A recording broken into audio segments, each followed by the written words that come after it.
देखील बऱ्याच काही गोष्टी ह्या विश्वासावरती अवलंबून असतात। बघा, आपण आजारी पडल्याच्या नंतर कुठे जातो? दवाखान्यामध्ये जातो, बरोबर ना? बरं, दवाखान्यात गेल्याच्या नंतर डॉक्टर आपल्याला चेक करतात, आपल्याला गोळ्या औषधं लिहून देतात, आपण पैसे देतो त्यांना। डॉक्टर आपल्याला गोळ्या औषधं लिहून देतात, परंतु आपला त्यांच्यावरती विश्वास असतो की डॉक्टर आपल्याला बरं होण्याचंच औषध देतील। त्याच्या पाठीमागे हा विश्वास आहे की डॉक्टर आपल्याला बरं होण्याचंच औषध देतील।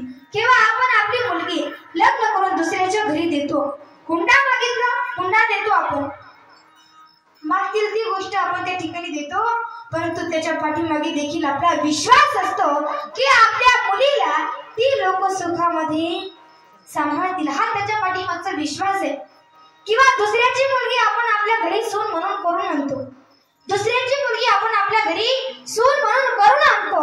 हुंडा कमी करा म्हटल्याच्या नंतर हुंडा कमी करतो आपण, किंवा फुकटच मुलगी करून आणतो। आता आजकाल फुकटही मुली भेटत नाही, हा भाग वेगळा राहिला, परंतु हुंडा जर कमी करा म्हटल्याच्या नंतर आपण हुंडा कमी करतो, फुकट मुलगी करून आणतो, परंतु त्याच्या पाठीमागे देखील आपला विश्वास असतो की आपल्याला हीच मुलगी म्हातारपणी सुखामध्ये सांभाळेल। या विश्वासावरती आपण असतो, परंतु या विश्वासाला त्या ठिकाणी तडकून तडा जातो आणि मग ही म्हातारी माणसं सावध होतात महाराज। विश्वासाला तडा केव्हा जातो? घरातल्या म्हातारीची ताकद कमी झाली की विश्वासाला तडा जातो। मग ही म्हातारी माणसं नीट हरिपाठ कीर्तन गातात आणि विश्वासाला तडाच गेला पाहिजे महाराज, त्याशिवाय यांना हरिपाठ कीर्तन दिसतच नाही। विश्वासाला तडाच गेला पाहिजे, त्याशिवाय यांना हरिपाठ कीर्तन भजन अजिबात दिसतच नाही। मग विश्वासाला तडा गेल्याच्या नंतर म्हातारी माणसं आमच्या समोर कीर्तनामध्ये येऊन बसतात। असंच एका ठिकाणी कीर्तनाला गेले आणि एक म्हातारी आजी माझ्या समोर येऊन बसली, ह्या आजी सारखी आता एवढं तोंड पाडून बसली होती। मी विचारलं, आजी काय झालं हो तुम्हाला? आजीला काय झालं म्हणेपर्यंत म्हातारीने रडायला सुरुवात केली, मोठे मोठे एवढी रडायला लागली। मी म्हणलं, आजी नेमकं झालं काय?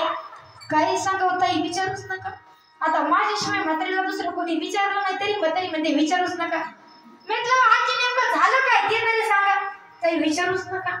म्हटलं, म्हाताऱ्याचा काही त्रास आहे का? नाही, माझा म्हातारा फार चांगला आहे। म्हटलं, मग मुलाचा काही त्रास आहे का? नाही, मुलगा तर सोन्यावर पिवळा।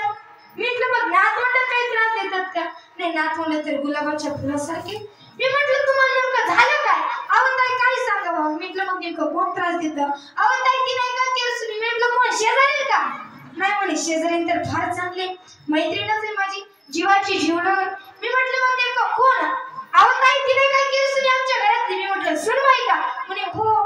म्हटलं, फार त्रास देते का ताई? आजी काय सांगावं ताई तुम्हाला, पातळ पाण्याचा चहा, मला दात घासायला ब्रश नाही, कोलगेट नाही, 15 दिवस झाले आंघोळच केलं नाही। हे बघा पत्राचा वास घेऊन बघा। म्हटलं, मला वास देऊ नका। म्हटलं, 2 फूट मागे सरकले। म्हटलं, मला नका वास देऊ, परंतु आजी तुमची सून तुम्हाला जरा जास्त त्रास देते का? अहो ताई काय सांगावं, लय त्रास देते। मग सून लांबच्या नात्यातली का जवळच्या नात्यातली? अहो ताई सख्या भावाची। म्हटलं, सख्या भावाची? ती म्हटली, काय सांगू ताई तुम्हाला, म्हणजे ही माणसं आपण या विश्वासावरती बसतो की ती मुलगी म्हातारी झाल्याच्या नंतर आपल्याला सुखामध्ये सांभाळेल, या विश्वासावरती आपण बसतो, परंतु या विश्वासाला त्या ठिकाणी तडकन तडा जातो। विठाला